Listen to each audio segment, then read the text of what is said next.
இன்றைய வசனம் தியானத்தின் தலைப்பு, கர்த்தருடைய இரட்சிப்புக்கு நம்பிக்கையோடு காத்திருக்கிறது நல்லது. புலம்பல் 3 அதிகாரம் 26 வசனம். கர்த்தருடைய இரட்சிப்புக்கு நம்பிக்கையோடு காத்திருக்கிறது நல்லது.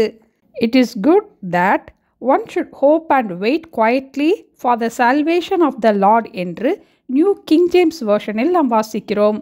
கர்த்தருடைய இரட்சிப்புக்கு நம்பிக்கையோடு அமைதியோடு காத்திருப்பது நல்லது.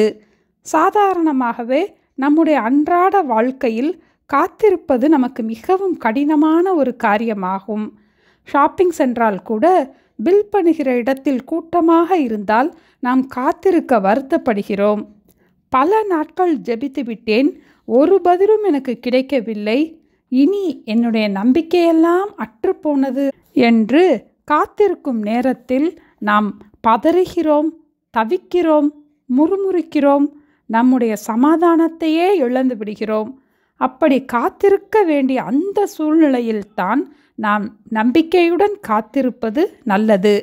நாம் நெருக்கப்படுகிற நேரங்களில் நம்முடைய சொந்த பலத்தினாலோ சொந்த ஞானத்தினாலோ நம்மால் ஒன்றுமே செய்ய முடியாது.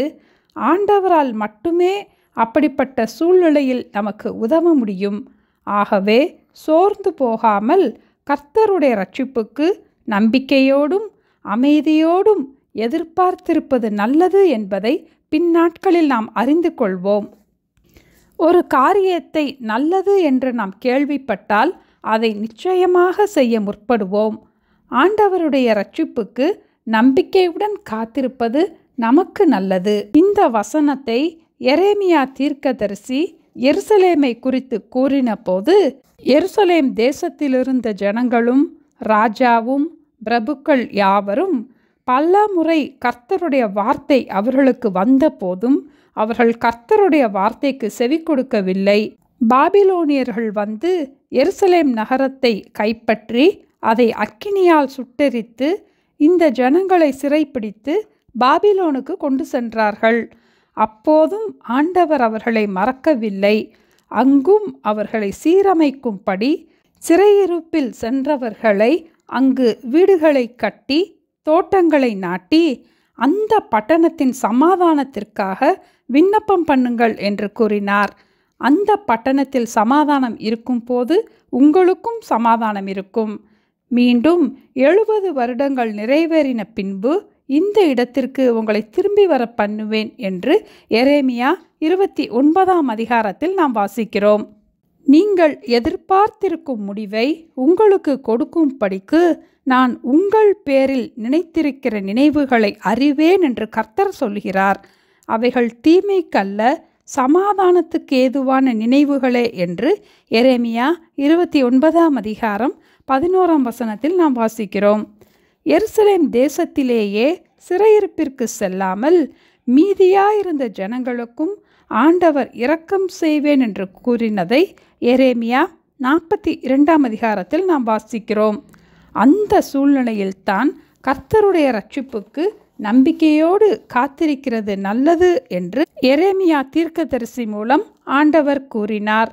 நம்முடைய வாழ்க்கையிலும் நாம் விடுதலைக்காக, சுகத்திற்காக, தேவைகளுக்காக, அடைக்கலத்திற்காக, சமாதானத்திற்காக நாம் எதிர்பார்த்து காத்திருக்கிறோம். அந்த நாட்களில் கர்த்தருடைய இரட்சிப்பிற்கு நம்பிக்கையுடன் காத்திருப்போம். வானத்தையும் பூமியையும் படைத்த சர்வ வல்லமையுள்ள தேவன் நம்முடைய தேவன். அவருக்காக காத்திருப்பவர்கள் ஒருபோதும் வெட்கப்பட்டு போவதில்லை. கர்த்தருக்காய் காத்திருப்பவர்கள் புது பலனடைந்து கழுகுகளைப் போல செட்டைகளை அடித்து எழும்புவார்கள். கர்த்தருக்கு காத்திருக்கிறவர்களே, நீங்கள் எல்லாரும் திடமனதாயிருங்கள், அவர் உங்கள் இருதயத்தை ஸ்திரப்படுத்துவார் என்று சங்கீதம் 31:24 வசனத்தில் நாம் வாசிக்கிறோம். கர்த்தருடைய இரட்சிப்புக்கு நாம் காத்திருக்கும் போது திடமனதாயிருப்போம். கர்த்தருடைய இரட்சிப்புக்கு நம்பிக்கையோடு காத்திருக்கிறது நல்லது. ஜெபிப்போமா? எங்களை நேசிக்கிற எங்கள் அன்பின் ஆண்டவரே, நெடுங்காலமாய் நாங்கள் காத்திருந்து சோர்ந்து போன காரியங்களெல்லாம் உங்கள் கரங்களிலே ஒப்பு கொடுக்கிறோம் அப்பா.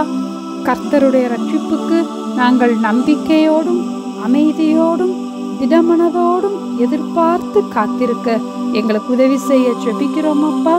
காத்திருக்கிற நாட்களில் நாங்கள் பதறாத படிக்கு, தவிக்காத படிக்கு, சமாதானத்தோடு காத்திருக்க எங்களுக்கு உதவி செய்யுங்கப்பா. நீங்கள் எதிர்பார்த்திருக்கும் முடிவை உங்களுக்கு கொடுக்கும் படிக்கு நான் உங்கள் பேரில் நினைத்திருக்கிற நினைவுகள் தீமைக்கல்ல, அவைகள் சமாதானத்துக்கு ஏதுவான நினைவுகளே என்று எங்களுக்கு வாக்கு பண்ணியிருப்பதற்காக ஸ்தோத்திரம் அப்பா. ஒவ்வொரு நாளும் ஆண்டவருடைய வார்த்தைகளை விசுவாசித்து காத்திருந்து தேவனுடைய ஆசீர்வாதங்களை சுதந்தரித்து கொள்ள எங்களுக்கு உதவி செய்ய வேண்டுமாய் இயேசுவின் நாமத்தில் ஜெபிக்கிறோம் பிதாவே, ஆமேன். Thank you. Have a blessed day.